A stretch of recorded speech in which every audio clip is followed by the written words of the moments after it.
dreapta lui Ilie Iordache, centrarea sa blocată de Bonfim. Grecu pentru Adrian Iordache, balon întors la Pinto. Înghencea fără ocazii la poarta lui Marius Popa. Aș spune că este un meci esențial pentru Steaua în lupta pentru titlu.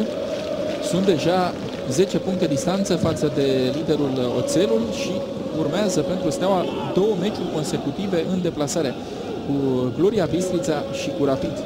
Îmi scriu puțin, dar o fac aproape de fiecare dată din fază fixă. 5 din cele 7 goluri ale pandurilor în acest sezon au venit în urma unor astfel de faze. Ilie Iordache întoarce până la Grecu, centrarea lui Grecu pentru Băcilă, Brandan. Da, s-a încurcat acolo cu unul dintre proprii fundași, da, Usman Viera era. Partidă a rundei din Liga 1 Bergambir. Bună această pasă pentru Bănel Nicoliță, a urcat și Bonfim. S-au încurcat puțin cei doi acolo. Reușește recuperarea Constantin Grecu.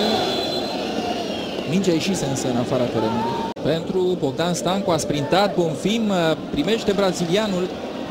Bonfim încearcă să treacă de Constantin Grecu, însă fundașul stânga al celor de la Pandurii Târgu Jiu este în continuare foarte bomba lui Claudiu Voiculeț.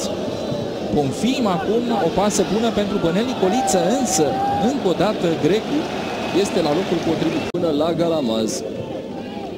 Acum Bonfim. Iar Bănel Nicoliță îl faultează pe Grecu. Tehnici, capabil să scoată adversarul din joc prin dribbling. La fel de adevărat este însă că și gorjenii au astfel de fotbaliști. Dacă ne gândim la... După ce a văzut că mingea al sare, a renunțat. Omul care, putem spune, a salvat egalul Stelei de la Utrecht cu o intervenție în ultimele... Da, Pandurii 0-0. O acțiune foarte bună mai devreme, plecată de la pasa lui Răduț și inteligența lui Bănel Nicoliță a lăsat acea minge.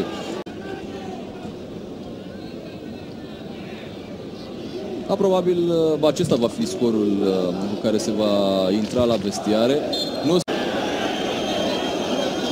Sunt nesincronizări în apărarea Stelei de care gorjenii încearcă să profite. Acum Constantin Grecu pentru Hidișan. Pasa lui au fost întreruperi, drept dovadă Radu Petrescu a pus punct primelor 45 de minute fără nici măcar o secundă de prelungire. Fault asupra lui Bănel Nicoliță. Avântați George steliștii în startul acestei reprize. Ceva mai determinați. Este lui Răduț acest rol de mijlocaș defensiv practic. Face pereche în fața apărării cu Ricardo Gomes. Spațiul porții. Respinge Ricardo. Nicoliță în duel cu Grecu. Acolo reușește Nicoliță să îi paseze lui Bogdan Stancu. Stancu avansează, însă Grecu are încă o intervenție foarte bună. Repun repede steliștii, pierde însă mingea Mihai Răduț. Gorjenii pot pleca pe contraatac. Băcilă, excelentă preluare, îl face din preluarea gorjenilor să se încurce la o fază ce părea foarte simplă. Grecu, Pintili, pasează. Brandan a boxat Marius Popa. E tot ce putea, a fost tot ce a putut să facă portarul de 32 de ani al pas la Universitatea Craiova. Acolo unde ar fi dorit de Victor Pițurcă, n-ar fi o premieră. Dorel Stoica și Răzvan Stanca s-au dus după Pițurcă la Craiova. Gorjenilor, pandurii lui Grigoraj nu mai au nimic de pierdut. Constantin Grecu centrează acum, respinge însă Geraldo Alves. Par a fi soluțiile viabile pe care le are la îndemână Petre Grigoraj. Brata însă este pe același post cu Ilie Iordache. Nu uitați, lovitură liberă pentru gorjeni. Nu uitați, după joc este Fanatic Show, vă așteaptă Hori Ivanovici, Ilie Dumitrescu și Meme Stoica.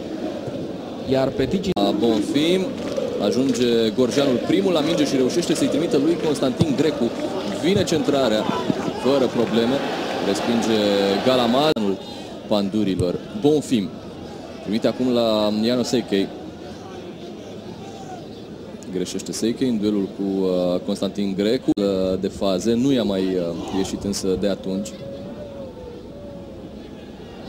Seichei ezită să pună piciorul la duelul cu Grecu. Grecu faultat de Seichei, care încearcă să-i mobilizeze pe colegii săi din apărare. Grecu acum la minge. Brata, din nou Grecu.